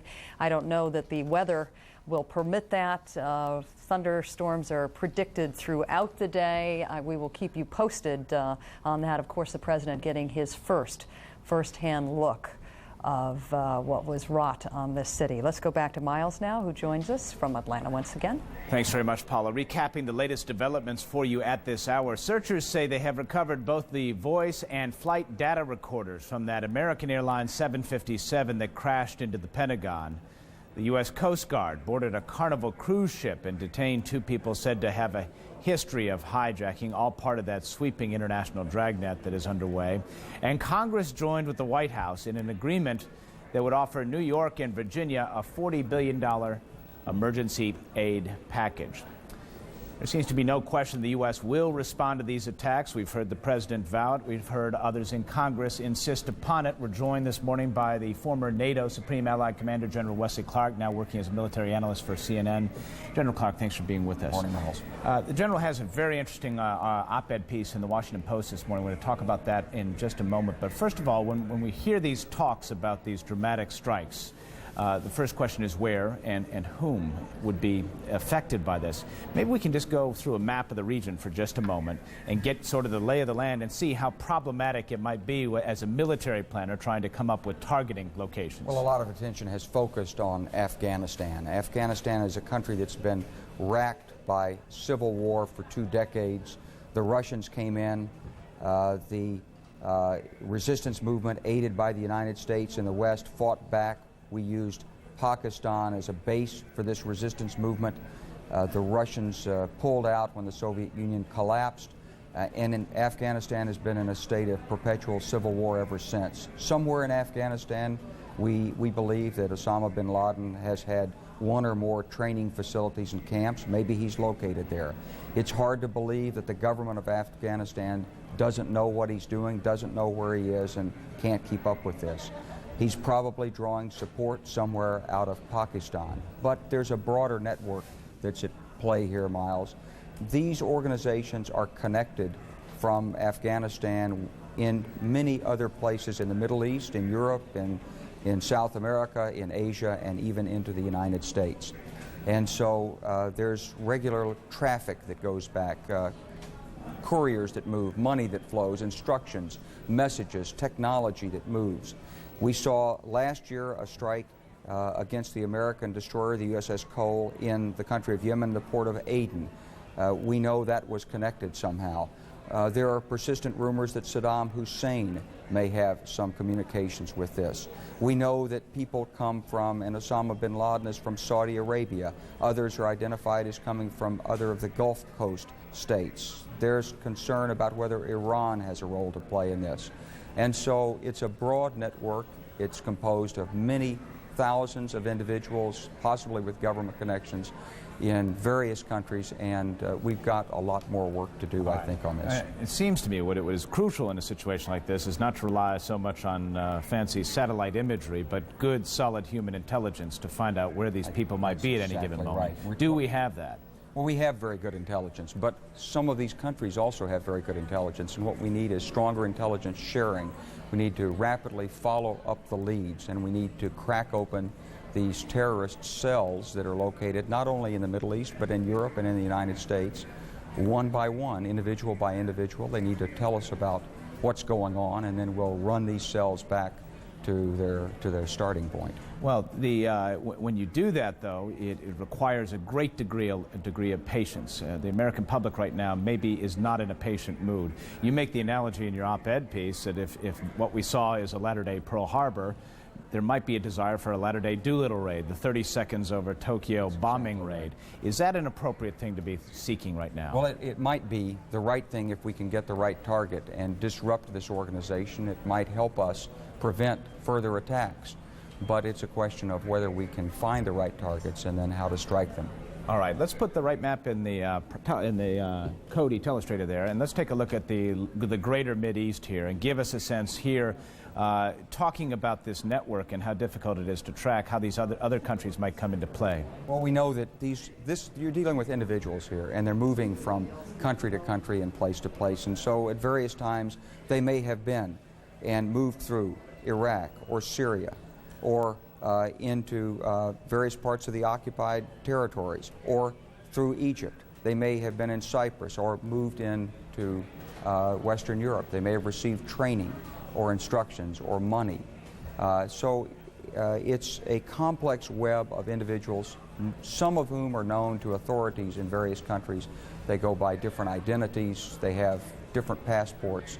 And it's a complicated matter for international police and law enforcement as well as for our intelligence communities. General, these borders are very porous then to They are porous because even though they require passports and other things, the passports appear, and individuals don't have Social Security cards and they don't have a Social Security account number. If you were in a position right now to be delivering advice to the national security team, what would you tell them to do? I'd say we've got to work the information, work our allies, build a coalition, strengthen the resolve of all of the nations who've expressed sympathy with us to take the hard political decisions to go after these groups in their own countries. Parts of these groups are known in many countries, and there may be intimidation and fear and threats against the government in this country. They've got to make these hard decisions. The Palestinian Authority, Yasser Arafat, yet there are people there in the West Bank who probably know some of these people. Does Yasser Arafat know them? Can he find them? Can he get information to us? That's what we're going to be looking for. Let's take a look at one more map here, and this will show us the area of North Africa. Libya is the country which, of course, immediately comes to many Americans' minds with Muammar Gaddafi. Is he still a player in all of this? Does he aid and abet this activity in some sense? And would the U.S. be wise to look for cells there as well? We certainly are looking for cells there. Muammar Gaddafi says that he's renounced this. He sponsored a form of state terrorism. And we tried to bring it to trial in the Lockerbie trial. And maybe after the strikes in 1986, Muammar Gaddafi saw that he couldn't be directly associated with terrorism. But there are connections that remain throughout this area to militant fundamentalists in Algeria, to militant groups in Egypt, perhaps in Libya as well, in Syria, and throughout the Middle East. And so this is a network, and we're talking not about governments yet. We're talking about individuals, and then we've got to go and find where they've drawn support from those governments. And one other point you make in this article in the Washington Post this morning, which is particularly troubling, is that this is, in your opinion, a very precarious time because a plot has been discovered. There are clearly other suspects out there, either thwarted attempts at other hijackings or maybe further attacks are contemplated. Is this a more precarious time, and should we be on this heightened alert for quite some time now? Well, I think we do have to remain alert because an organization that could plan something like this, it's clearly got other plans, and we don't know when they're going to be released on us. I think the more active we are in terms of doing our police work, the greater the chance we'll put this network off balance. This is not a network that has the flexibility and responsiveness of, let's say, our armed forces. It's a network that's directed to single purposes, and if you disrupt it and force it to move and force it to change its plans, it can't react. And so that's why I'm so very pleased by what we see our police and law enforcement agencies doing today. General Wesley Clark, former NATO Supreme Commander, now a military analyst for CNN, we really appreciate your insights, giving us quite literally the lay of the land in the Middle East and the difficulties that lie ahead in identifying targets for retribution and for justice, ultimately. It's going to be difficult. We'll send it back to Paula in New York. Paula? All right, Miles, unfortunately the weather hasn't changed all that much since the last time we spoke. You're looking at a picture of the New York City skyline. The skyline obviously so severely altered by what happened on Tuesday. Rain is expected throughout the day. You might remember that some 1,000 rescue workers had to put aside their heavy equipment during the middle of the night when thunder began and the lightning began. Today, in addition to their normal gear that they wear, many are wearing slickers and rain gear. The rain making things incredibly slippery and dangerous. And joining me now is a man that knows an awful lot about what these heroic Americans are up against in their cleanup efforts and their recovery efforts. Todd Rittenhouse, welcome. You are a structural engineer. You were called in to help assess the damage after the World Trade Center bombing, and you also were involved with the Oklahoma City bombing stuff. That's right. We step in and try to help them ascertain what actually happened during the event and how can we prevent it from happening again. All right. Explain something to me. I am told the World Trade Centers were expected to be able to withstand the brunt of a force of a 707. What happened? That's what apparently they tried to do. But in this case, this is a much larger jet. It's a 400,000-pound aircraft approximately, carries a lot of fuel, and it's not only the impact of a much bigger bigger plane, but also all the fuel that it was carrying that ignited and damaged the structure. All right, we're going to look at some pictures now. The picture that, of course, will be forever seared into our national consciousness here. What effect did the fuel have on weakening this structure? I can imagine a tremendous amount of heat was put on. Right. Well, there are two parts. It's first the aircraft impacting the structure, which does a lot of damage to the structure. Then you have the explosion of the fuel afterwards, which then goes to soften and melt the structure that's remaining. That becomes unstable and it can ultimately collapse upon itself. So it's the jet aircraft flying into the building and the huge fireball that ensued afterwards. Now, aren't these buildings built so they will fall like a tree instead of straight down? Well, it's one of the way that this occurred, the attack happened at such a high level that it made the top portion of the building unstable, and that fell down and kind of created a pancaking effect as it went down the structure. Yeah, we're watching that right now. It's just hideous to watch. It is. It's a very sad thing to watch. So they knew exactly what they were doing. They knew the angle to hit this building at. They did a very good job. They knew where to hit it on the first tower, where to hit it on the second. I mean, they Right. tried that the first time around, right? They tried it They tried it the from first the time. basement the That's last right. time. They wanted the two towers to collapse into each other. Correct. What did they figure out this time that they didn't accomplish the first time? Well, the first time they hit it so No, low. I am making an assumption I should not be here. Right, That the same of people are course. responsible for the first bombing, but you right. know what I'm saying. I understand. No, the difference is there was 107 stories above the detonation point in the first attack, and that's a tremendous amount of weight, so the bomb would have to be so much larger to overcome that weight that it's carrying. This time they moved higher into the building, made the building unstable at a higher elevation where there isn't so much load, and it's much softer. It's much softer at that elevation, so they're able to penetrate it, have this huge fireball, damage the structure, and then it will collapse down upon itself like it did. We're very fortunate it did collapse upon itself because we have a huge debris of rubble in one location as opposed to a tree falling over, which could have taken out more buildings and many, many more people. So we're fortunate in that. But the fact remains that some 100 buildings in the surrounding area have been damaged, and we're getting all kinds of conflicting information about whether any of those will fall. There's That's this right. 54-story tower we're all watching. The mayor came out yesterday and said everybody had reported prematurely it was going to go, but acknowledged that there are some structural damages there. That's right. There are many buildings around the ground zero area that are perhaps unstable, and we're going through right now. There are many individuals, engineers, the Structural Engineering Association in New York is out there trying to work with the city officials to assess the various buildings. We won't know for a long time the exact condition of each of these buildings. We're trying to determine which ones are safe and which ones are not, so that the evacuation efforts and the rescue and the search and rescue people can do their job. We have just learned from the Wall Street Journal this morning that the New York developer who led the group that bought this 99-year lease of this building is determined to rebuild it. Right. If they rebuild it, are they going to build it differently? Oh, they certainly will build it differently. I would like to see them rebuild it as a symbol of New York. I have my personal doubts, but what we do after every event, after the first World Trade Center, after the Oklahoma City event, and the others that have occurred, we at Wadlinger Associates, with many other firms, have gone out and tried to tell them how to redo it again, how to build these buildings so that you don't have this problem again. Todd Rittenhouse, thank you for your Thank you wealth very of much. information. Todd and I were talking a little bit earlier on about what the rescue workers are up against. This rain certainly not helping matters. Let's go to Martin Savage, who now is what we are all taking to calling Ground Zero, to give us some insights as to exactly what is going on in that search and rescue area. Good morning, Martin. We are in the area of Reed and Greenwich Street. It's a couple of blocks north of the World Trade Center site. The rain has been falling steadily here. Overnight, though, it came down quite heavily at times, especially around 2 o'clock in the morning. And there is reported to be some street flooding in the area that the search. All right, I'm just being given an indication that we're having problems with this audio. As you can expect, this weather is not helping things. Todd, you know exactly, as we look at these pictures of this horrendous weather, what these rescue workers are up against. You know how the debris fell. What is the biggest challenge now? I know they have moved out, I guess the mayor confirming 1,000 tons of this stuff so far, but there is a lot of work to get Right. done. You have buildings down there that are, the debris pile is unstable.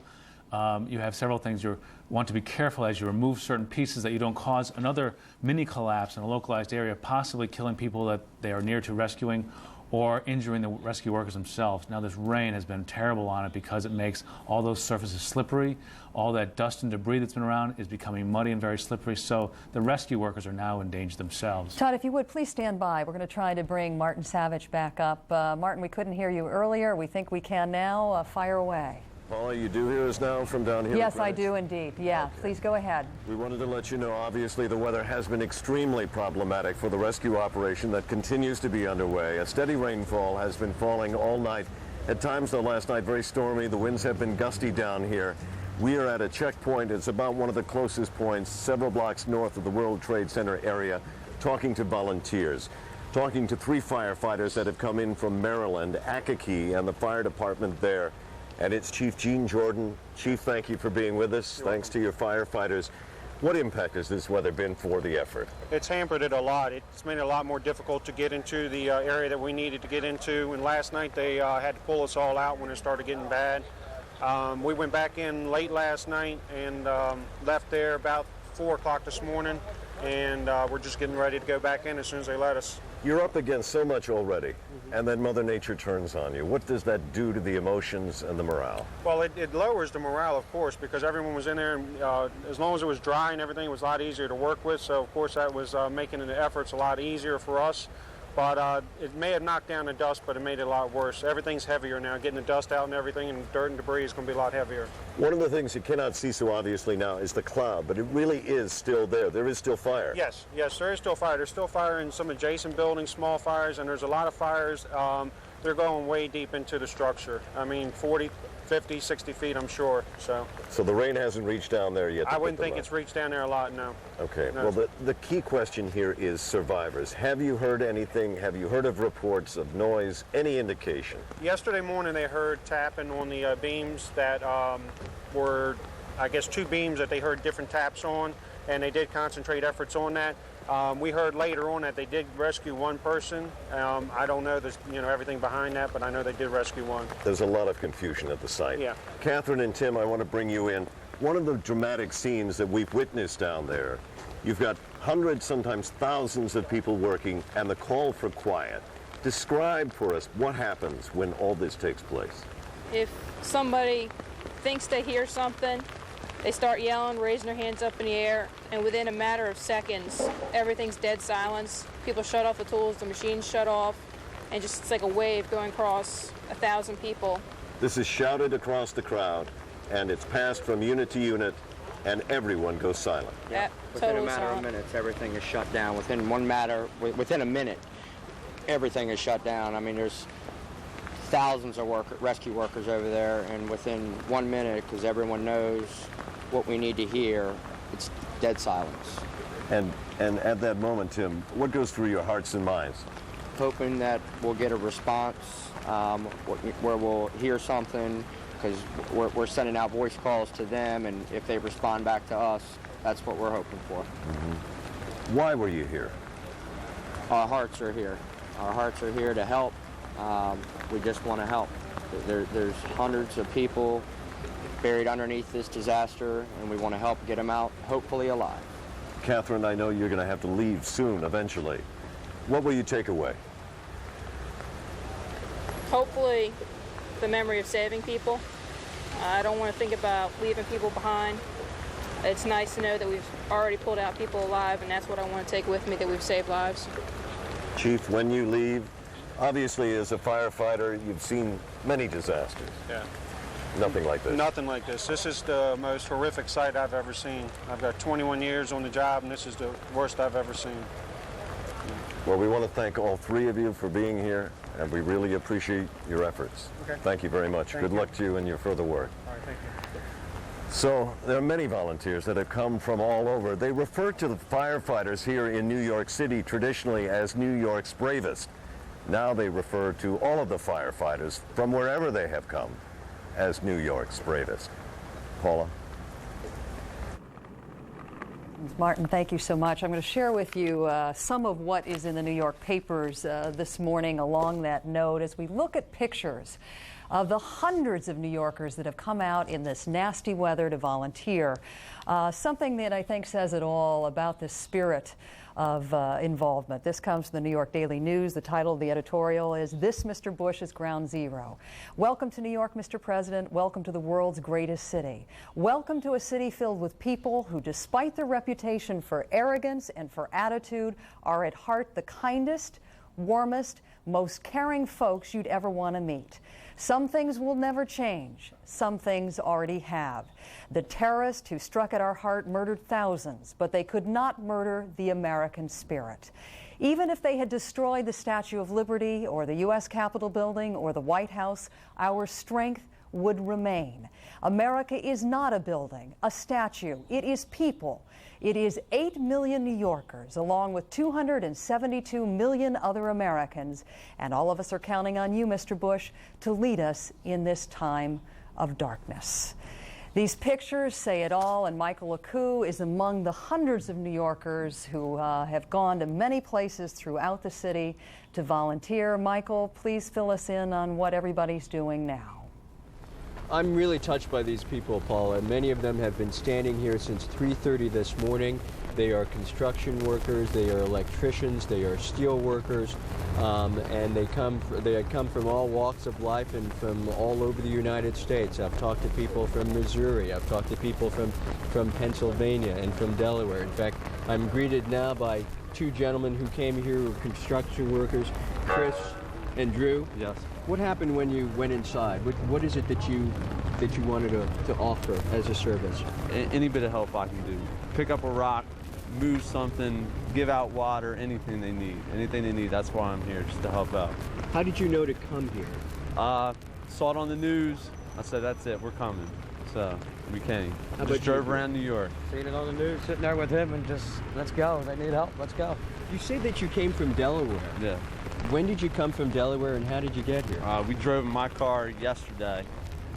We got up here pretty lost in New York. We kept getting wrong directions. We finally found this place. Waited in line a couple hours, and they said they need us this morning. We slept in our car. Got here this morning. Now they're saying they don't need us till tomorrow, so it looks like we'll be sleeping in our car again tonight. And you mentioned to me earlier that they don't need you because right now they're looking for steel workers. Yes, they need iron workers. They said there's not enough iron workers to cut the iron. That's the biggest problem they have is cutting the iron, so they can get everyone in there to help clear the debris. Well, you drove all the way from Delaware. You slept in your car. When they told you that they didn't need your services today, how did you feel? A little let down, but if they need us tomorrow, we're here for tomorrow. Well, what are you going to do tonight? Sleep in the car. Sleep in the car. Probably walk around New York. First time in Manhattan, so I'll see the sights, walk around, go back to the car, sleep. Again tomorrow morning. Get back up. Here we are. And check into the Jacob Javits Center bright and early tomorrow morning. Again tomorrow morning. Wait in line another 3 or 4 hours. And hopefully tomorrow it won't be raining. Yeah. You two exemplify the spirit, I think, that are making many Americans proud. Thank you. Paula, I think that pretty much says it all. Back to you. Thank you, Michael. I'll tell you, my heart goes out to all my fellow New Yorkers out there who are going out and doing what they can to help out. We heard another poignant scene about something that happened last night to one of our producers from FNC, Warren. He described a scene of trying to get on a train last night at Grand Central. He heard people cheering. He didn't know what it was. He looked around and he looked over his shoulder to see a New York firefighter walking through the terminal. At that point, everybody erupted in applause. The fireman then taking his helmet and saluting them. And I think Senator John Warner, Miles might have been correct the other day when he said Tuesday is one of the, I'm paraphrasing what he said, but one of the saddest days of American history, but in the end may turn out to be one of our finest hours. Absolutely. Thank you very much, Paula. Let's move now to Washington, D.C. Kate Snow is on Capitol Hill, as she has been all throughout this. Yesterday, they're reporting on that $40 billion emergency appropriation to help New York and the Virginia area rebuild after these attacks. Kate, what's new? Well, that's going to be taken up here in the Congress this morning, Miles. Joining me right now, a very powerful, very well-known senator, Senator Joseph Biden from Delaware. I want to talk to you about a few things. You are the chairperson of the Foreign Relations Committee, so you have a lot of information about what's been going on. First, let's start with what happened in New York. There have been a lot of reports overnight last night about some detained people in New York at the airport. Tell us what you know. What I know is to be factual, and last night I couldn't say this on air. Those people have no connection whatsoever to what happened at the World Trade Towers or the Pentagon or this organization and network. Two things happened, Kate. One guy, an actual pilot, got on the plane, coincidentally had his brother's identification as well. His brother happened to live in an apartment complex that was one in Boston where some of these people had actually been. Totally coincidental. 10 other people were going to a Boeing conference. They had stickers on their bags. They worked for Boeing or were invited by Boeing. I'm not sure the detail. The folks at the airport thought, hey, wait a minute, are they impersonating crew? And they weren't. One guy was arrested and detained, and it was a screwball who was acting out. Was acting out, just saying and demanding, I'm not sure exactly what he was doing, demanding to get on, making problems, and they arrested him. All the rest of these people have been released. There is no connection whatsoever. Now, what happened was, because we're all on such high alert here, they closed down all those airports until they knew that was the case. But you're confident that I'm that's the confident. case. I'm confident You've that been I've briefed by the spoken highest to. levels. I've spoken to the director of the FBI, the number 2 guy. I've spoken to the CIA and George Tenet. This was 6 o'clock this morning, as late as 6:30 this morning, which is what, an hour and a half ago, or whatever. What about other leads and other, there have been many other, we've been reporting many other places where investigations are underway. We've Well, there reported are. about Florida. Kate, there are, and there will be other people arrested. These guys didn't operate alone. Last night when I was responding to another program, was I aware of what was going on? I thought they were talking about investigations of baggage handlers, of people at airports, etc. That is thoroughly, we have 7,000 FBI agents out there combing the countryside, and you will see other arrests. But one thing people should understand, there is no evidence that there were people trying to get on a plane to duplicate what happened at the Pentagon or in Pennsylvania or in the state of New York. Is there evidence that there could be more to come? Do you have a sense for that? I'm not at liberty to speak to that, except to say people should not be, I understand their fear, but people should not be fearful that there's an imminent prospect of a similar event occurring.